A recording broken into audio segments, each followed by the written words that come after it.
Alors, pourquoi certaines nations sont riches et d'autres, eh bien, pauvres? C'est la grande question, non? Aujourd'hui, on va plonger ensemble dans les réponses parfois surprenantes que propose l'ouvrage Richesse, pauvreté et politique. C'est vraiment la question centrale. Pourquoi cet écart immense? Comment ça se fait que certaines sociétés, à un moment de leur histoire, décollent sur le plan économique, pendant que d'autres, elles, ont l'air de faire du surplace? Et pour tenter d'y voir plus clair, il va falloir, disons, tirer les fils d'une pelote assez complexe. On va devoir bousculer un peu les idées reçues, les explications qu'on entend tout le temps. Alors, commençons par la base de la base, le terrain de jeu en quelque sorte, la géographie. Attention, l'idée ici, ce n'est pas de dire que la géographie est une sorte de destin implacable. Pas du tout. C'est plutôt de la voir comme la donne de départ, la main de carte initiale qui est distribuée à chaque société, avec ses atouts et bien sûr ses difficultés. Prenez cet exemple. Il est vraiment parlant. On pourrait croire qu'un fleuve, c'est un fleuve, mais économiquement, pas du tout. En Chine, le Yangtze, c'est une véritable autoroute naturelle pour le commerce. En Afrique, le fleuve Zaïre, eh bien malgré sa puissance, il est interrompu par d'immenses chutes qui le rendent infranchissable par endroits. Résultat, l'un connecte les gens et crée de la richesse, l'autre, ils isolent. C'est ça la fameuse loterie géographique. Et cette logique, on la retrouve à une échelle beaucoup plus grande, celle des continents. L'Eurasie, par exemple, c'est une immense étendue de plaine, un carrefour géant où les idées, les technologies, les cultures ont pu circuler, se mélanger pendant des millénaires. Et de l'autre côté, dans les Amériques, les montagnes, les déserts, toutes ces barrières géographiques ont plutôt créé des îlots, des cultures isolées. Et ça, forcément, ça a ralenti la diffusion des innovations. Donc, ce qu'il faut bien comprendre, c'est qu'aucun de ces éléments n'agit seul. C'est vraiment l'interaction de tout ça, les montagnes, le climat, l'accès à la mer, qui compose un cocktail géographique unique pour chaque région du monde. Et au final, chaque société se retrouve avec une donne de départ qui lui est propre, parfois très différente de celle de son voisin. Ok, donc la géographie pose le décor, mais ce n'est que la première pièce du puzzle. Passons maintenant au deuxième facteur, qui est peut-être encore plus déterminant, la culture. Et là, la transition est limpide. On peut reprendre notre analogie du jeu de cartes.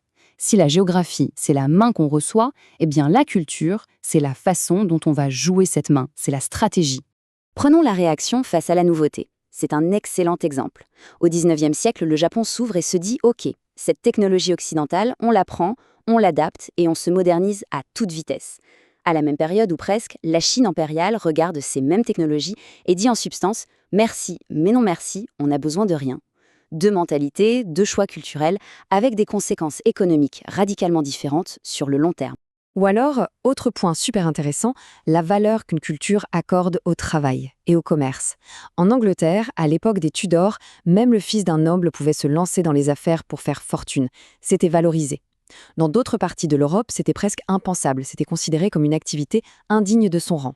Et cette simple différence de perspective, eh bien, elle a eu un impact énorme sur le dynamisme économique des sociétés. Et puis, il y a la confiance. C'est un pilier culturel essentiel. Regardez un peu cette expérience, le test du portefeuille. À Helsinki, si on perd son portefeuille, on a de très grandes chances de le retrouver. À Lisbonne, beaucoup, beaucoup moins.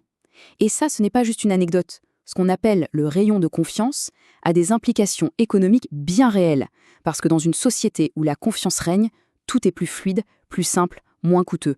Le commerce, les investissements, tout fonctionne mieux. C'est comme de l'huile dans les rouages de l'économie. Bon, on a parlé géographie, on a parlé culture. Et tout ça, en fait, nous amène au concept qui est peut-être le plus important de tous, le capital humain. Alors, le capital humain, c'est quoi? C'est l'idée centrale du livre, vraiment. La véritable richesse d'un pays, ce n'est pas son pétrole, son or ou ses usines. Non, la vraie richesse, elle est dans la tête et dans les mains des gens. C'est l'ensemble de leurs connaissances, de leurs compétences, de leur discipline. C'est ça, le moteur ultime de la prospérité.